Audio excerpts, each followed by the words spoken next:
Float the plates and lift the weights, and we are mates, and weights are great. And as of late, we pontificate about the weights and makes our podcast. I was cheating.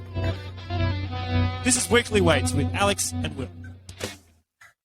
Welcome back, everyone, to Weekly Weights. This is episode 126. My name is Alex Hayes, and with me, as always, is Will Berkman. And joining us today, our friend from the internet, it's Mike Tuchscherer. Mike, thank you so much for joining us. You have been on the podcast before, and I'd say that your reputation precedes you, but for the people who don't know you, which is Alex and my mothers, respectively, just let us know who you are, what you do, and what you're doing here. Yeah, I'm Mike Tuchscherer. I'm probably best known these days as being a powerlifting coach, which is cool. And I have been coaching really since like 2008 or 9. Well, before that, even in my university team. And I've been coaching people kind of all levels of the sport.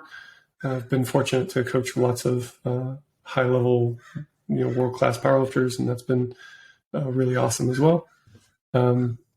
Probably claim to fame as being the guy who popularized RPE training for powerlifting back in like the 2008 timeframe. So I was going to say you are kind of thought of as the RPE guy, but more broadly, I think a lot of people would think of you as a bit of an outside of the box thinker, and that's part of sort of how the genesis of RPE came to be. That's really redundant language, but let's say that. And I guess the first thing we wanted to talk about before we get into the substance of today's discussion is sort of what it's like to be a forward thinker in fitness, because you are broadly very well respected and people do think of you as somebody, like I said, who thinks out of the box. But do you ever worry when you start sharing some of your thoughts publicly, particularly as they're forming, about being misinterpreted or then being misappropriated by other people? No, not really. And so for me, I've never really thought of myself until recently. I hadn't really thought of myself as an outside the box thinker. Like, to me, I was just trying to solve problems in my own training and, also the training of my athletes too. But like where a lot of this started is like from the perspective of an active competitor and now somebody who's been doing this for 24 years or so and trying to eke every last bit of it that I can, never give up. But I mean, at that point, it's like, I see problems, in my own training, in the training of my lifters, and I'm trying to solve it. And I do a reasonable job of leaving some stuff close to the vest. It probably seems like I'm publishing lots of thoughts that, are not talked about a lot, but I've got even more that I don't. And I mean, to be fair, there's a good reason for that. Like, in what you're probably getting at a little bit is that sometimes those thoughts are not good thoughts, and they'll turn out to be wrong or inaccurate in some serious way. The RTS coaching staff gets to cope with a lot of that stuff. So I guess for me, one of my issues has always been, I'll often spend a lot longer in developing thoughts than I'll even necessarily stick to that opinion once I've gotten to it. Yeah. You know what I mean? And so totally. if I share too much of my own thinking publicly, I feel like sometimes I'm going to get nailed to a position that I don't even hold almost by the time that anybody's heard of it. And possibly like my practices have moved on, but people who want to talk to me feel that I'm represented by something that no longer actually says anything about what I think, That's a tough thing about the internet age, I think. That resonates with me too. Or that maybe a characterization, caricature of that idea or something like that. The example that comes to mind for me, and this was really instructive in my own like personal development, is probably around the 2013 timeframe. I published an article called "Why Speed Work Doesn't Work," and this was like kind of in the beginning stages of when like raw powerlifting was pretty clearly established at that point. And training wise, it was preceding this sort of backlash against Westside, which had been hugely popular in the early 2000s, right? So I published this article. The title is Why Speed Work Doesn't Work. That's not a really accurate summary of what the article's about, but you know, the internet's the internet. Clickbait. Right. And the thing that was instructive to me is like almost as soon as that comes out, it wasn't even the arguments, it was my own coaching practice. I start seeing examples of cases where it's like, well, this may not be a tool you always reach for, but here's a case where it might be useful, and there's a case where it might be useful. So maybe I don't really even think the thing that I just thought that I thought. Try that one on for size. Yeah, well, interestingly, that article was actually part of the recommended reading for my mentorship for the lectures about intensity, because I think some of the things that you said about, you know, the profile of speed and its relationship to total force production is really important. Yeah. But that article was put alongside a few others that also gave sort of a lot of credence to the idea of undulation and creating contrast in relative training stress and speed and so on in general as well. And so probably some people came out of it more confused than they went in. But if it prompts them to think and reevaluate their ideas and why certain practices might have utility for reasons other than what they thought, it still might have value. Yeah, absolutely. And that's kind of where I've landed in the last, I don't know, 5-6 years, I guess, training wise. It's okay as a coach to be confused. You know, it's okay to feel like you don't have the answers. What you want is a roadmap more than anything else, so that, okay, I don't have the answer and I don't really know why this happened, but I know that here's some good places to go next. And, you know, this increases our probability of success. Of course, you want to figure out why. You want to answer those questions, but it's difficult. Like, that's a really difficult question. And you see people, like, that's the whole field of exercise science is dedicated to untangling some of those questions. And people spend careers doing it. You know, it's not reasonable to think that we're going to have all the answers. So I think it's more important to know what to do when you don't have the answer. Well, that's an incredibly good, maybe unintentional segue towards the topic that we really want to cover today. So Alex and I had the privilege of a video that you sent us that was 10 or 15 minutes long, walking us through some of the new systems or systems that you've been playing around with for autoregulating training. That was the TRAC system, but I presume with a few extra bells and whistles that you're playing with for yourself. And that's built off some of the ideas around RPE, which you popularized. And so RPE in general, correct me if I'm wrong, sort of began as a concept where you just wanted to conceptualize relative difficulty of sets. So if people were saying, let's keep 1 rep in the tank, you said, well, why not occasionally keep 2 or 3? And is there a way that we can communicate that relative effort in training? Exactly. Perfect. As the application of RPE broadened, I think a lot of people realized that RPE is a really good kind of simplistic tool for us to capture ideas of internal loading, so like the amount of stress that an athlete is experiencing in a training session, even though as a measure it seems kind of crude just to ask people, you know, 1 to 10, how was that? And this new system that you're using seems to add a whole lot of complexity onto that. So I guess the first question is, what is the TRAC system and what prompted you to move towards it? So let me begin my explanation by saying this is very much an experimental program. It's also an experimental program I've been working on for like a decade or more. It's kind of where I always thought training should go, but I've taken several stabs at a truly autoregulated program before, and they've fallen short in some way, and I've ended up moving on from them. This would be the first one that has been effective enough that I stick with it and feel confident enough to export it to my athletes. But it's still an experimental program, and we still have growing pains with it. But to give a little background on what it's about. I've been thinking about this for a while, and there's probably some underlying philosophy that needs to start, and it's fairly simple. It's just some programs are better than others, and if some programs are better than others, then hypothetically there should be a best program.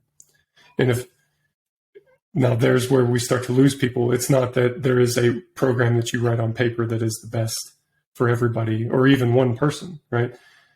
The more seriously we take this, the more we realize, okay, there's a bunch of problems of prediction and things like that. Maybe the best program is something that responds, that adapts to our changing biology or that adapts to unexpected results, different things like that. And so I suppose that's kind of the underlying idea, is an adaptive program is probably getting closest to what would be the best program. So probably around 2018, 2019, I was kind of losing my mind around fatigue. You can ask the rest of the guys on the team. We use Slack for internal communications, and we have a channel on there for training tactics. And I would post these long, rambling, written things where I was just kind of thinking about fatigue and really what does it mean? Because we're kind of going through this period in exercise science, especially where it's fatigue doesn't really mean anything. It's this unwanted byproduct. And it's is that really true? Does it mean nothing, or does it mean something and it's just a different thing than we thought it meant? Anyway. So where I finally ended up is probably not all that much of an epiphany. Where I finally end up is something like this. You want to increase your workload over time to the extent that you're able to recover from it. And it's probably a little bit more nuanced than that. There's probably some workload that you can recover from that's just not all that adaptive. It's how do you put into practice concepts like maximum adaptive volume, maximum recoverable volume, and things like that. Also, since I'm coaching mostly in an online setting, how do you make this system responsive enough to the athlete? That you have people training all over the world at all different time zones. You can't sit at your computer constantly and just wait for them to check in with you. Hey, I'm feeling okay today. What's my training? And then you just tell them what the training is for today. You just can't do that. And I wouldn't trust myself to do that anyway. So there needs to be some sort of systematic way of doing it. And so I banged on that problem for a few years. And kind of where I end up is something where, similar to what I showed you guys, we start with a subjective questionnaire. How are you feeling? Soreness, stiffness, what's your energy like? How fatigued do you feel? And what's your motivation to train, mood, stress levels, stuff like that. And so we take that data and try to aggregate it across several different time periods. And also we're looking at training data, because I don't think you can just rely on fatigue, and you also can't just rely on training data. The acute to chronic work ratio stuff has kind of gotten a lot of flack lately about it not actually being predictive of injury, blah, blah, blah. And I'm pretty disinterested in that. To me, it's just a good training idea to increase your workload gradually compared to what you're used to. And it communicates this idea. But then you run into this definitions problem, what's acute and what's chronic. A lot of what we see in literature is acute is 1 week, chronic is 4 weeks. But how come acute can't be 3 days or a month? And then compare it to something similar in the chronic time frame. So, and I think all of those are valid. So you should probably look at lots of different time frames. So then now you've got a lot of stuff. Just dumped a lot of different numbers on the table. So how do you sort through all that? And I think looking at things across several different time scales, looking at actual training, and then looking at, what's the subjective response to training. I think that's a pretty good place to start. So, have you read the book Thinking Fast and Slow? Parts of it, and I've read several like derivative. Psychology has like Thinking Fast and Slow is like the first one, and then there's like several other books that come after it that all reference that book.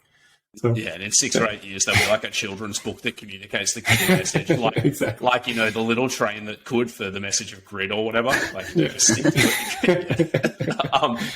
No, the reason I ask is I remember reading it, and it was one of those interesting books where it highlighted to me a whole bunch of things in my way of thinking that I kind of acknowledged about myself but hadn't thought of the implications of. And one of the themes that comes through in it in a few places is that like heuristics can be really useful because sometimes when we attempt to approximate the complexity of a system in our decision making, we end up just making more mistakes because we make too many decisions. And so processes that allow us to reduce decisions help. And one of the big appeals to me about very simple RPE-based prescriptions is it cuts out a lot of my potential to mess up as a coach when I go in and try and tinker with everything. And I actually, when we sent you this email, I wrote in an anecdote where I have a sort of more generic template-based programming group where I still do individualized things, but it's all individualized within a lot of constraints. So the number of decisions I make in programming is much less for them than my one-to-one clients. And I remember looking over the course of a year and seeing that for the most part, they had actually done much better. And even though the programs between the two groups on average look similar, because those templates are built off of what worked for everybody, the number of decisions I made in changing them were fewer. And it seems that I made good decisions as a result. And maybe that just means that I suck as a coach and my one-to-one client decisions are bad. I don't know. But when I was first looking at this system from you, the first question that came to my mind is, given all the complexity of what you said and how difficult it must be to approximate all of those considerations, why did you choose to go more towards complexity and granularity in those decisions as opposed to less? I'm not sure that, I mean, you're really looking under the hood of a car, and I think that we could layer a skin on top and it would be much more appealing. And on some level, lots of places do this, right? And there's some examples in our own industry, but more than that, there's examples outside of our industry. So, for instance, my brother is a web developer, and he used to work for a major medical company, and they acquired a company whose specialty was in developing AI systems, and their AI system was supposed to do all this magical stuff, but it didn't work a lot of times. So they built this backup algorithm. So when the AI system failed, it would just run the algorithm.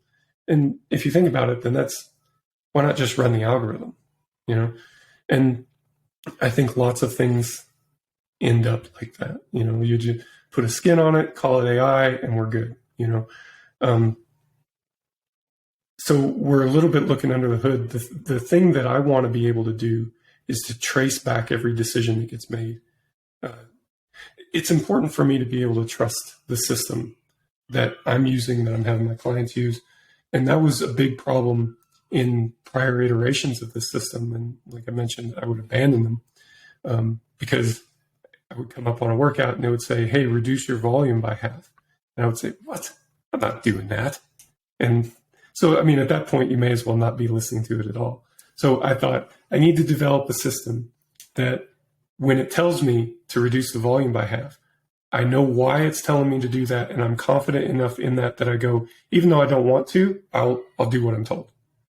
And so that's kind of what led me to the spot where I'm at now, So the difference between the prior iterations of this system and the current one that you're still working on, was that just collecting more data and creating, more data points? Is that how that came to be? No, I would say it's about the flexibility of the system. So I actually find this system somewhat difficult to talk about generally because there's so many variables, right? So for instance, let's say that we plan to do a workout and you're going to do 5 working sets, and we come up to that workout and your fatigue is high. Well, should we reduce the workout? Like, should we reduce the volume or not? Well, it depends on how high the fatigue is. If it's just a little bit high, maybe we just go ahead with it. But if it's a lot high, maybe we should reduce the volume. Well, how much do you reduce the volume by? It kind of depends on how high the fatigue is. And you see, like, you get to a lot of these little decisions and they're threshold problems. Like, where do you draw the line here? And it didn't feel right to like hard code any of that in there. So I have tons and tons of these settings, which is a double-edged sword. And this is kind of what you're getting at, Will, is lots of these little decisions, which I hope that we get better at with time and practice, and I think we have gotten a lot better at it with time and practice. But the variables themselves need to be a little bit flexible. Like if you go to the website now, there's a subjective questionnaire track that you can fill out. And we still have clients do that because it does tell us subjectively how they're feeling. But we don't currently do anything like automatic with that information. Part of the reason is the analysis of it. If it's just saying your soreness is a 3 and your tiredness is a 3 and all these other data points, and we're going to measure that up against this fixed benchmark. Well, that's not terribly useful because for you might rate where you're at normally as a 3, whereas me, I might rate where I'm normally at as a 5, and we find that there's just these little differences between people. So it's got to be a flexible measuring stick to some extent. And so that was a big thing, is like building in that sort of a system that the language I'm trying to avoid, I think, is a system that learns like what. Yeah, that's what I was going to say. Yeah. I mean, yeah, I guess in a way it does. It is learning what is normal for you. I'm a little bit uncomfortable with that language just because that's also kind of what a lot of AI brands pitch. And this is definitely not an AI system, So, well, given that it's not an AI system and, you do advertise yourself as a coach and not an Excel wizard, I guess the next logical question is, what role does a coach play in these more data-driven paradigms? Well, just simply from a programming standpoint, there's still lots of programming decisions that need to get made. And I was just talking to John, one of our other coaches, about this. The programs are actually a lot harder to write. I don't know why I keep doing this, but like every iteration of training that I come up with makes the programs a lot more difficult. It seems like they're not. It seems like they're easier to write, or they're less decisions, but it just doesn't seem to be that way in practice. It gives you some capabilities, right? So now I can say, I could plan a workout that's maybe a 1RM test, but I can tell the system to only give you that workout in certain conditions. So only when you're feeling very recovered and the training loads have been, just so. So you could say that, things just happen to go along so that you've more or less spontaneously tapered at some point. Well, maybe that's a good day for a 1RM test, and we'll just kind of check in and see where things are at. But if those conditions aren't met, then you will never see that workout. And you can do lots of stuff like that. Well, if training skews too heavy or too light, then throw this workout to kind of bring things back in line. If they're feeling particularly beat up, then we can have a light BFR session So it gives you a lot of flexibility without having to be there in person, like manually coaching every session. But also, one advantage systems have in that situation is that they're repeatable. They don't get tired. They don't forget. So even if you're there coaching in session, if there's like a miscommunication between you and the athlete, or you're not quite paying attention the way that you should be, then you miss that cue and miss that opportunity. But it's not eliminated with a system like this, but I would say it's a different risk profile. Have you found that having in those kind of carrot dangling sessions, like the 1RM test that you, the example that you gave, have you found that like gamifies recovery for your athletes? Like, are they more likely to get to bed earlier, like on a frequent basis, more likely to hit their protein, all those kind of things? Do you find that like that's happened? Not really. If I'm being totally honest, if anything, it can skew the other way.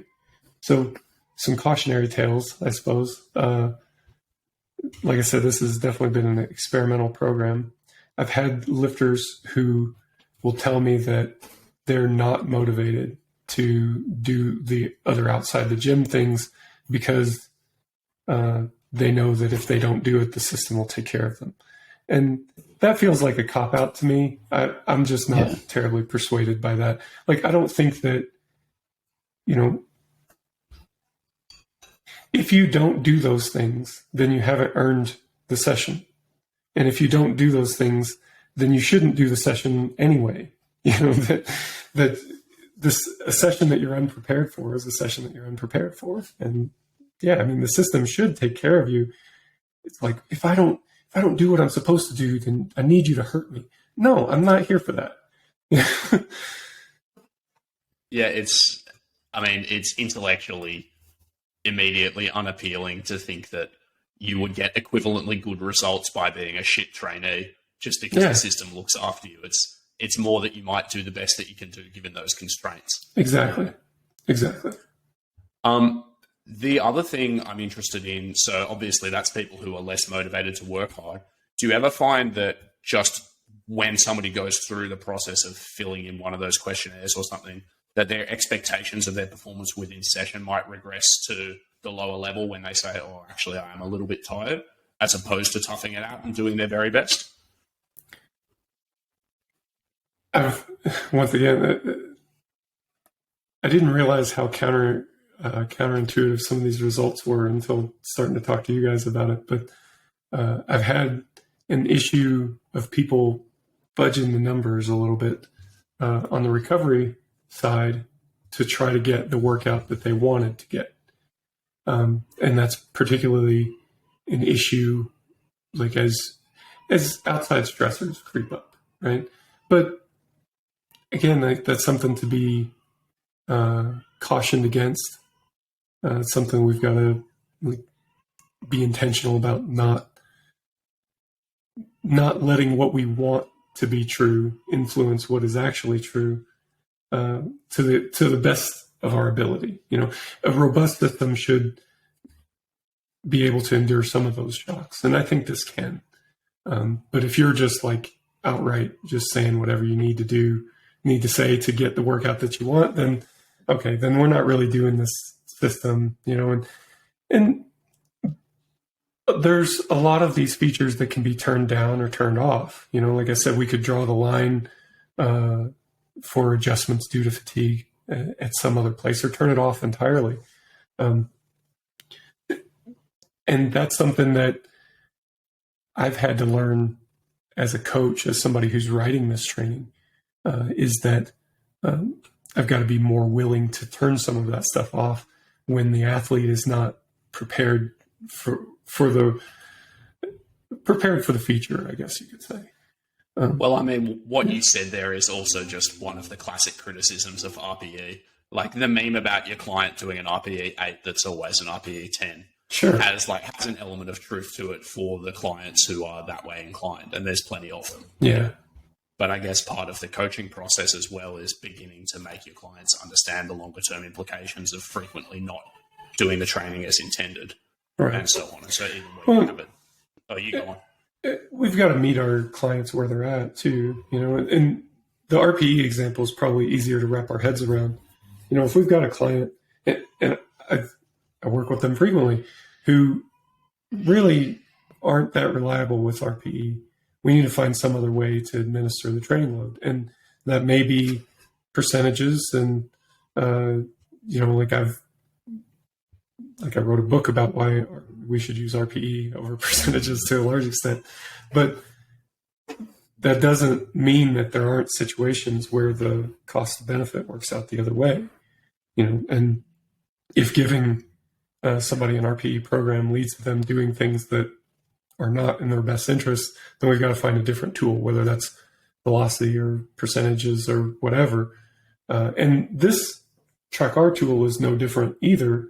If somebody can't handle the rating of their recovery, or that causes them to be stressed out, then maybe we need to turn some of that stuff down, make it less sensitive, or turn it off entirely. Figure out, is there utility in using the system to begin with? Do you think that while we're thinking about sort of the coaching element of this, do you think that your intuitions still add a lot of value to a system like this? Like, I presume somewhere you still have to make decisions about what exercises we will do, if we're trying to put in a certain type of workout, how that workout will look and things like that. Like, how do you meld those more like experiential, harder to entirely communicate elements of your knowledge with this much more algorithmic component? I think that there's a good blend of that.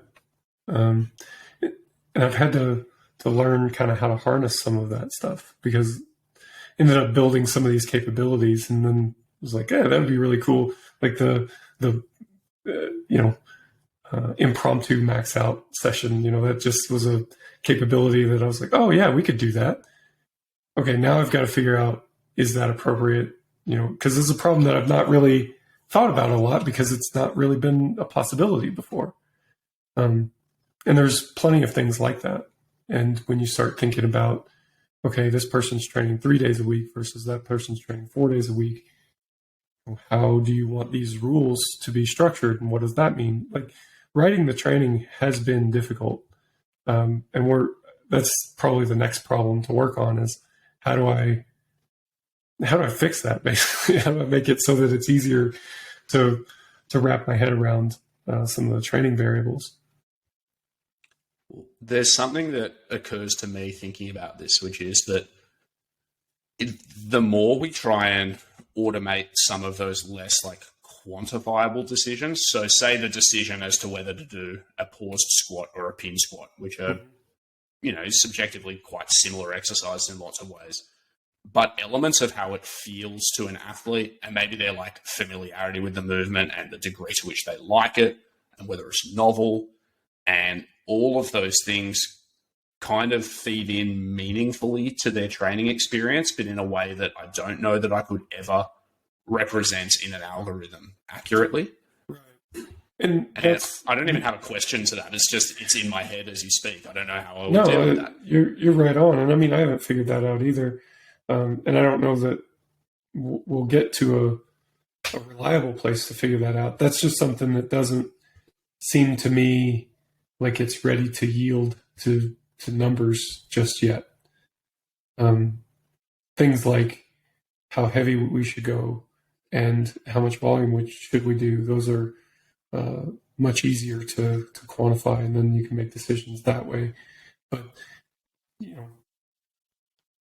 I suppose the less quantifiable stuff is still, coaches input. How long should the block be? Well, I mean, I guess that's numeric, but still, that's not something that's, algorithmically determined. The block sequence, should we do a, more hypertrophy-oriented prep phase, or something with a little more intensity, or somewhere in between? Your overall structure, the exercises that you're doing, lots of that stuff, or even like the distribution of intensities. So say you've chosen to do a block that's like a mid-level intensity. Well, does that mean you want all the work to be fairly mid-level intensity, or do you want some really heavy and some really light so it balances out? Well, I mean, those are still coaching decisions. And I mean, to that end, I feel like the emerging strategies process, to reference another conversation, I guess, gives a lot of insight on making some of those decisions. Hey, we tend to have a better response when we do X versus Y. I see this as an extension of that process rather than a replacement for it. Like the emerging strategies process is like kind of a level one understanding of it is like what happens if we keep certain variables constant and just see what happens due to performance. Well, those variables that we keep constant are like exercises, sets, reps, and RPE. So the weight fluctuates a little bit, and so we use that to measure performance. This system is almost like what happens if we keep other things constant? What if we keep, more constant, exert more control over your recovery level and the overall intensity and the overall training load, and see what happens then. So it's holding different things constant, I guess. So, Mike, you mentioned when you talk about emerging strategies, one of the greatest strengths of it is that you reduce the noise in the system. Yeah. So you can find out, essentially what is working and what you want to keep in the program. I guess with something like this, would this not increase the amount of noise in the system? And how do you you think about that concept? I guess it'll increase the noise in some dimensions, but reduce it in others. So you may get a more consistent, internal training load, that if your soreness spikes or something like that, then the program will adapt to control that. Whereas in like a more traditional emerging strategy setup, it won't. So some variables are going to be less noisy, and then other variables will be more noisy. So I suppose it depends on what we think are the most important variables again. So I heard you give a talk that was about an hour long on something that I'm going to ask you to sort of breeze over here. So I'm sorry, this might be a difficult question, but within the system that you showed us, you had some ways of visualizing different kinds of fatigue that you sort of delineated between central and peripheral. And I guess firstly, giving a brief sketch of how you split those two. Have you found that similar training stressors generate similar types of fatigue from client to client?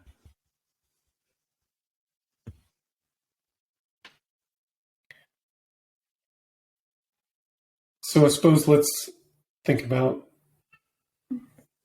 Feel free to steer me if I'm going in the wrong direction here. But no, it's all right. That's probably my hardest ever podcast question. So that's a mark of respect. Sorry, go on. No, it's no problem. But I think so. Central, peripheral. What do I mean by that? Peripheral fatigue feels more like soreness, stiffness, things happening kind of in a specific peripheral location of the body. Central fatigue, I don't mean like central nervous system fatigue. I mean like the general rundown feeling that you get, like this whole body sort of brain fog kind of feeling. That's what central fatigue tends to feel like.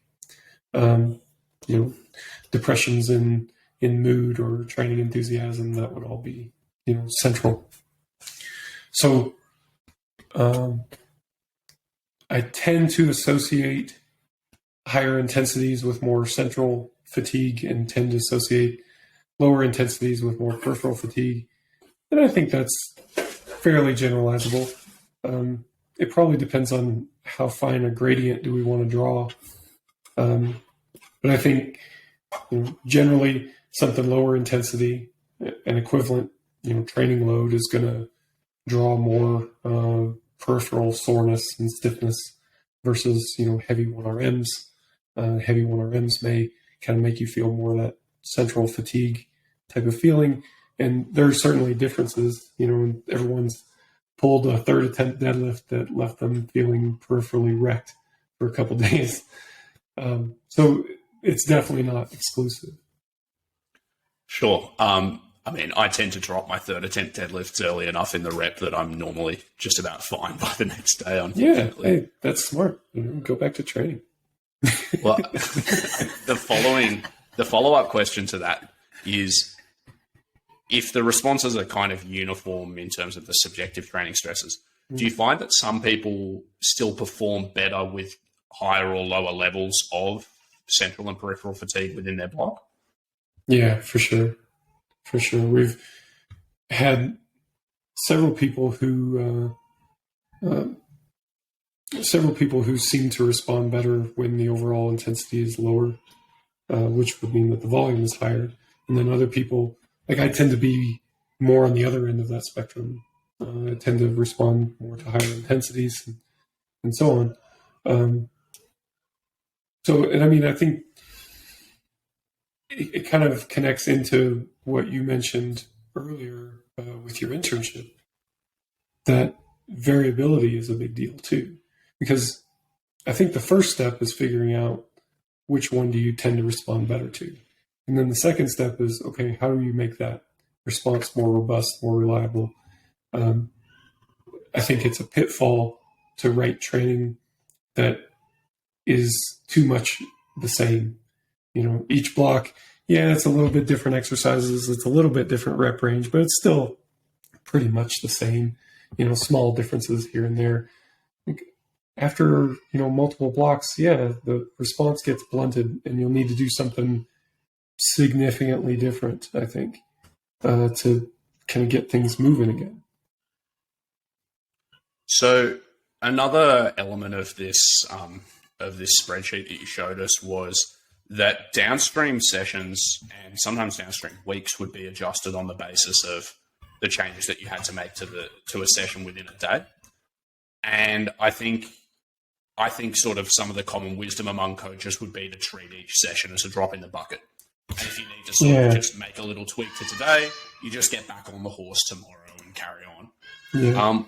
What kind of led to your thinking there that you want to be able to broadly maintain the average workload or average stress over time, as opposed to just letting one day be one day? Yeah, I suppose I never quite really bought that. That I think that was the best decision given the tools that were available.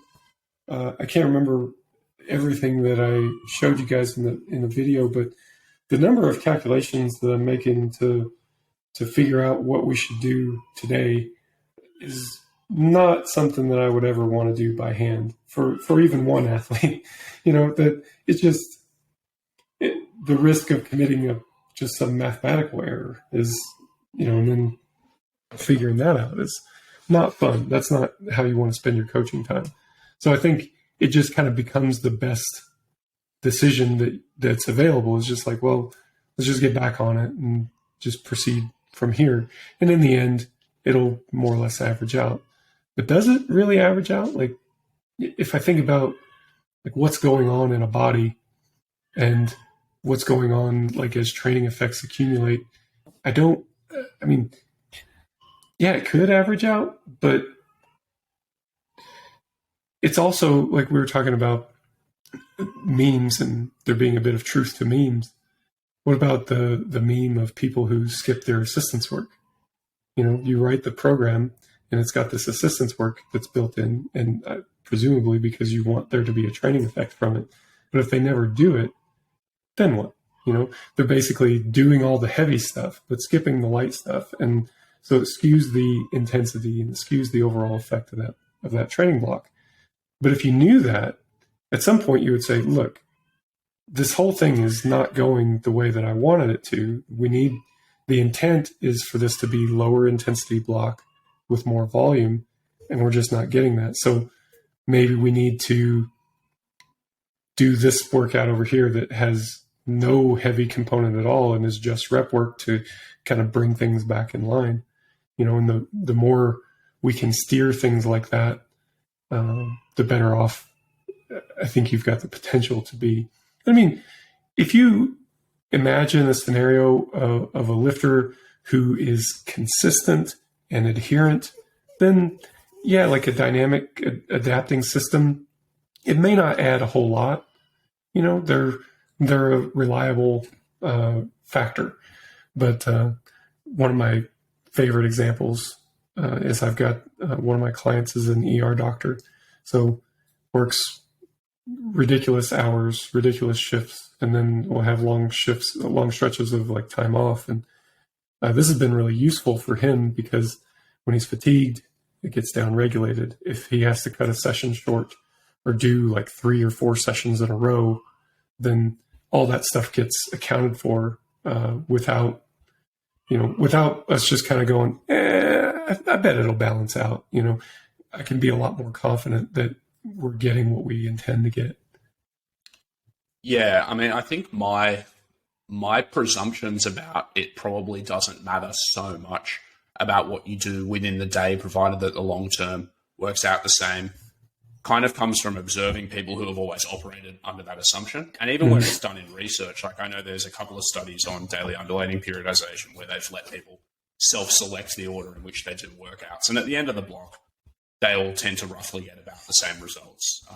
There was one by Colquhoun that was exactly like that. But they didn't actually have that much scope to change the workouts that they did. And most of them ended up doing things in close enough to the same order that maybe you can't really fairly draw that inference. But it's just been, like you said, a very easy way to operate. I guess the other thing that feeds into it, though, is that when I write programs, I often think about priority sessions. I have my heavy squat session, my heavy bench, my heavy deadlift session. And I like to adjust things within the week so that those sessions we perform well.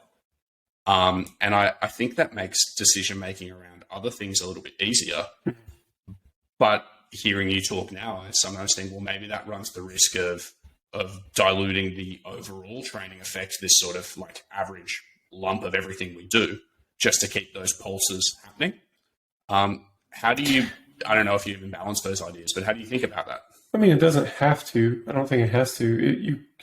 You certainly could kind of run the risk of like muting the rest of training so that our key sessions are good performances, but it doesn't have to be that way. And there's a lot of psychology that can very easily run counter to what I'm trying to do with this. And that's kind of what I was alluding to in a way of needing to be willing to turn some of this stuff off, and some of these dynamic adjusting features. Like sometimes it would be better if we just didn't do that. And key sessions are an example of that. One of the features is that the workout itself is going to fluctuate, and it's not fluctuating for no reason. There's definitely a reason. And if you understand that, then sometimes that's good enough. But for some people, it's not. Some people like, look, I squat heavy on Monday, and if you take that away, then, I mean, it's there, it's right there in the language, take it away. They feel like they've lost something. And now that heavy squat session pops up on a Tuesday. Now you're just turning my world upside down, like they're not mentally prepared for it. Well, we can turn that stuff off and make it so that, okay, Monday will definitely be the heavy squat session, and we're just going to adjust the rest of the week to compensate. And I think that's a fair compromise, So Mike, you mentioned that there's inbuilt fluctuations on a workout to workout basis. How much do they differ? Is there like a sort of a range that they stick in, or is that dependent on the data that you're getting? It's definitely dependent. I've had I've had some instances where the variability is quite a lot. And sometimes the athletes are okay with that. And sometimes it's been beneficial. Like I've had people message me at times and say, hey, I didn't agree with this decision at the time, but I did what I was told. And now I feel like I'm much better for it. That's the other thing, is that I think we can kind of get trapped into focusing really hard on one session. Like this session that I'm about to do is the most important.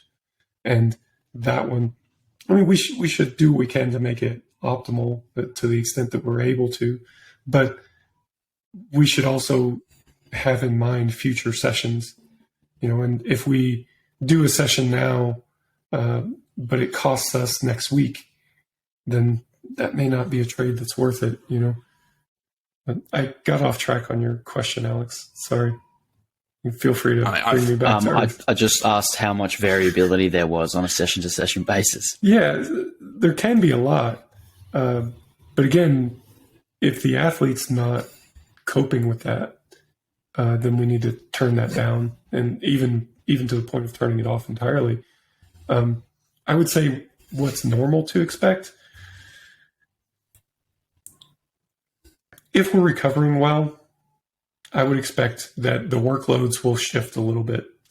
The last session you did slightly more, you did an extra set or something like that versus, and lots of times this will be due to overshooting an RPE or just some mathematical rounding thing, So your stress was a little bit high in the last session, so this session gets bumped down slightly.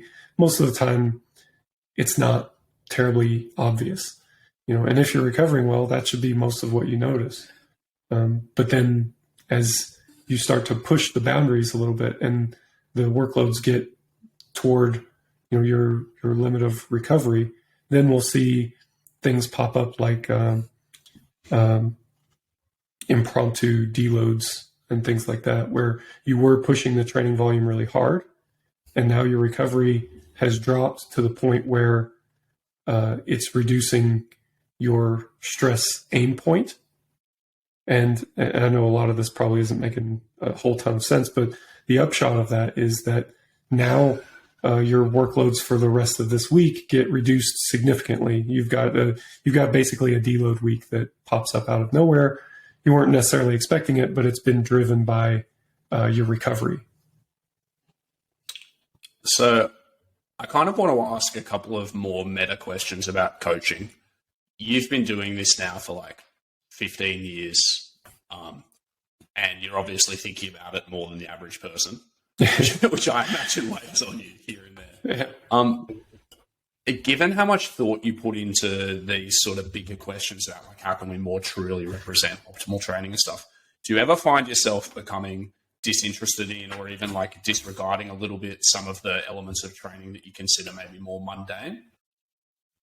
Do you have an example of what might be mundane? I don't know. Maybe like the minutiae of someone's squat technique or something like that. Maybe. I suppose you could say that I've been. I've had some people who think that I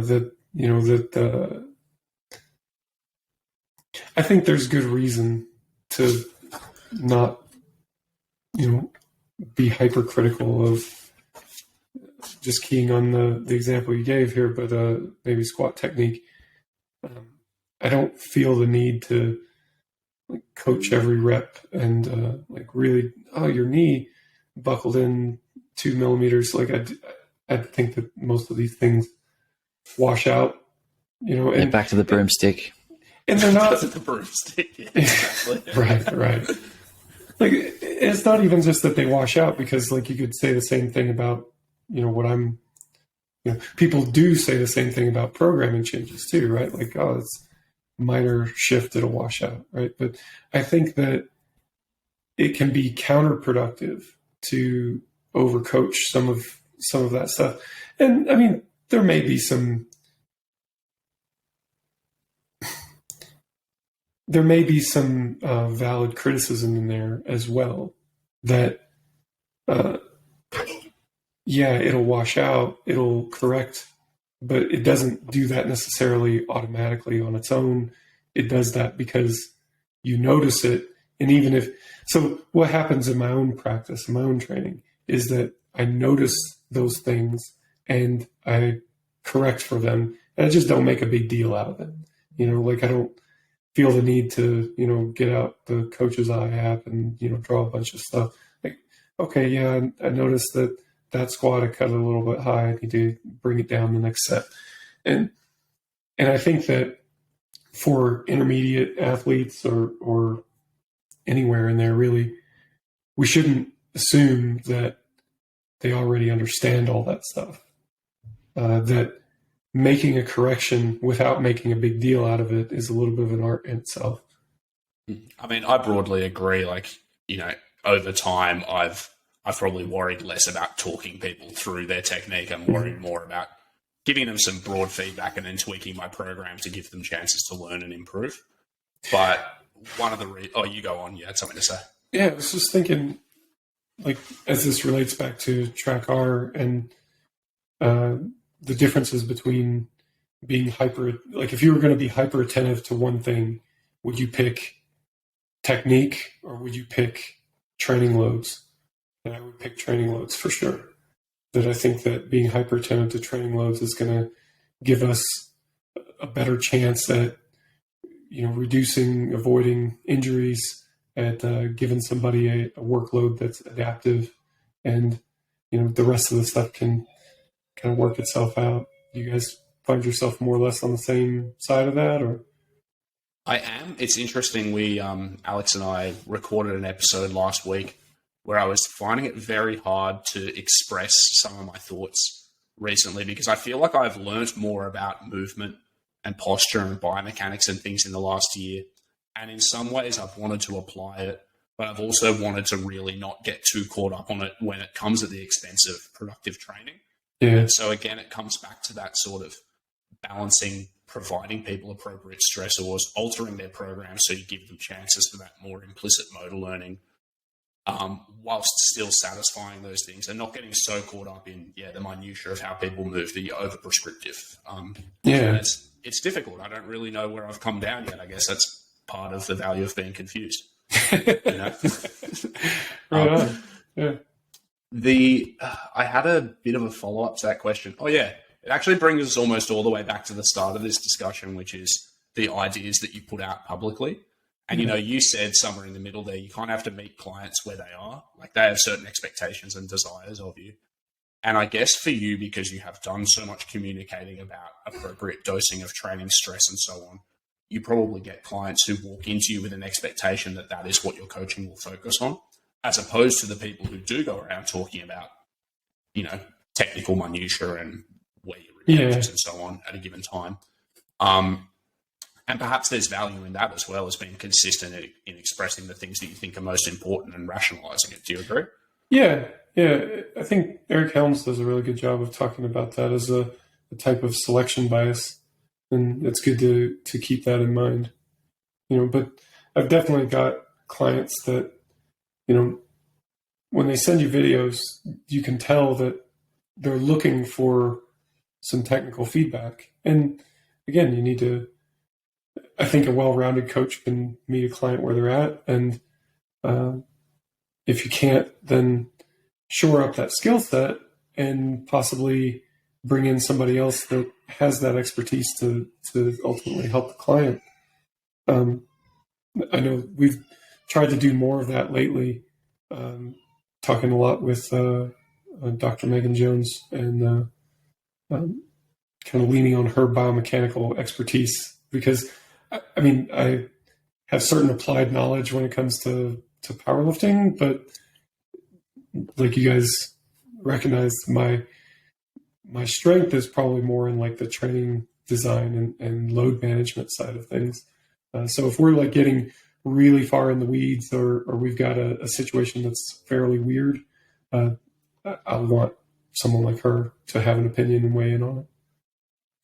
Well, again, I don't really know what I think about this, so I don't want to come across too trite. But it's funny you can say like you have certain applied knowledge in powerlifting. Like you've had world record level lifts, so in some way or another you've figured out how to be an effective powerlifter without necessarily having to go into the weeds with that stuff. Sure. And again, that says something for like the broad, like experiential knowledge base and skill set that you get from doing a lot of training. Sure. The thing that kind of keeps me from going fully in the direction of technical nihilism, I say that in jest, but the thing that keeps me from going super hard in that direction is just the idea that we are pushing bodies with a lot of training load, with a lot of training volume, and with any sort of mechanical system, it's going to have some breaking point. And yeah, bodies can adapt, and bodies are also resilient, and all those things. Those are true, but there are limits to that. And when you really push it, anyone, like if you were a really sadistic person, you could prescribe anyone a training load that would hurt them. So it's possible to hurt someone with inappropriate training. And we find that sometimes we need to get pretty close to that in order to get an adaptive training response, more at the extreme ends of the sport. So I think technique has to matter at some level. Like it may not matter broadly speaking. It may not matter in the short term, and it may not matter at some less than really pushing the limit scenario. But I just can't imagine that you could squat a certain way. Let's say that you squat a certain way and it places lots of strain on one specific tissue and then takes strain off of some other tissues, as opposed to squatting with a more balanced overall technique. And then you just push that as hard as you can. Well, if a person gets hurt, I would be willing to bet on what tissue is going to get hurt. And I think that you could be predictive of that. Otherwise, we'd see a lot of torn pecs in the squat. We just don't see that. So, I mean, it has to matter on some level, but it's probably not the level of we need to be, hyper attentive, vigilant for any sort of technical deviation. And I think making a big deal about it or not is probably the biggest thing. Yeah, the way that I look at technique, and it's absolutely changed in the last few years. I used to be quite specific about how I wanted people to do things. And I had this very narrow bandwidth of what I considered to be acceptable technique. Mm-hmm. And over time, that's only grown. And the things that I consider to be, unacceptable are quite rare. And I think that kind of echoes what you were saying, Mike. Yeah, I would agree with that. Okay, so final for mine, meta coaching question. In these discussions, you do a really good job of expressing some uncertainty about your decision making. You express your rationale, and you've thought more deeply about these things than almost anybody else, I think. But you still express uncertainty. And I imagine that sometimes you do get athletes who come to you expecting clearer answers than you can give. And so as a coach, how do you navigate discussions with athletes where you are trying to guide them through those uncertain times, particularly when they do expect clearer answers from you than you can give? Yeah, I think that's a leadership problem, to be honest. And that's there's a bit of a line to be walked between being truthful and saying, hey, I don't actually know, but also expressing some confidence. And usually the thing that makes an athlete feel comfortable is not knowing that. It's not knowing the facts about what's going on right now. It's feeling confident in a way forward. That say that you're bench pressing and you strain your pec. Well, why, one question that an athlete may have is, well, why did this happen? And we don't really know. And I think you can be honest with most athletes. I would be honest in that situation that, we don't really know. Here's some possible things. When I looked at your video, I didn't see any sort of technical error. So possibly it's from this or possibly it's from that. We don't really know. But the important thing is that this is what we're going to do next. And here's some things that we're going to do to help ensure that this doesn't happen again in the future. I think if you can do those things, then not really knowing why it happened is a bit less important. If this becomes a thing that happens often and your guidance isn't leading away from injury in that scenario, then they're going to become less and less confident in the path that you lay out. Yeah, Alex actually set up his offices as a personal trainer right next to this physiotherapy clinic at one stage. And ever since, he's been walking around with bling hanging off his neck and broadly doing very well for himself. He bought at one stage. So I'm starting to think that might actually be the way forward. Yeah. Hurt people. Mike. Prescribe, refer out, and you get a kickback, right? That's exactly it. Look, I don't have any further questions for you. Alex, do you? I wanted to talk about the mentality around some trainees regarding the tracker system, Mike. And like you mentioned this as your example earlier with, having some athletes who say, Monday's my heavy squat day. That's when I do my heavy squats. And for me, that provides me like great value in knowing the direction of where my training is going. So do you think this reactive approach to a lifter's recovery could affect their mental readiness in some instances?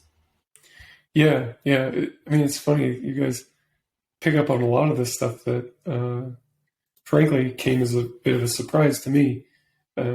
So part of it is like I mentioned, like I'm designing a lot of these systems in part because I need the answer to it. So it's at least partly selfish. So it's fine for me because I get it and I understand it and I built the damn thing. But I do hear that feedback, or I did hear that feedback that I'm feeling a little bit like my training that isn't having direction lately, and a lot of the reason why I was getting some of that feedback is because there was less of a block structure to it, and that has been a correction I've made just honestly in the last few months, where it's like, we do need to bring back a block structure, and for lots of different reasons.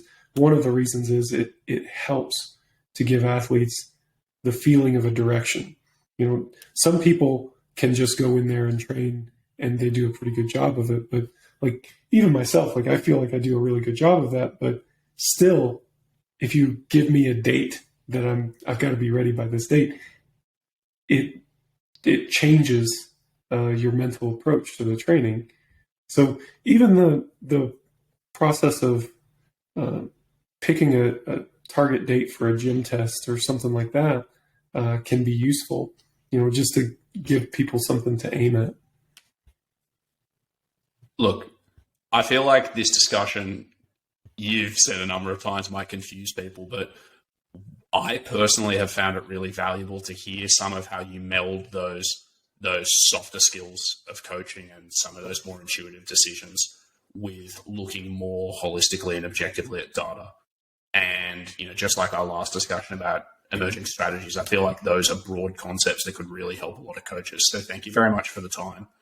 Your final job while you're here, Mike, is just let everybody know where they can contact you, where they can follow anything from RTS and anything else that's in the works from you. Sure. Let's see. Probably the best place to get in touch with me or with RTS more broadly is via Instagram. We're most active there. We do a podcast ourselves.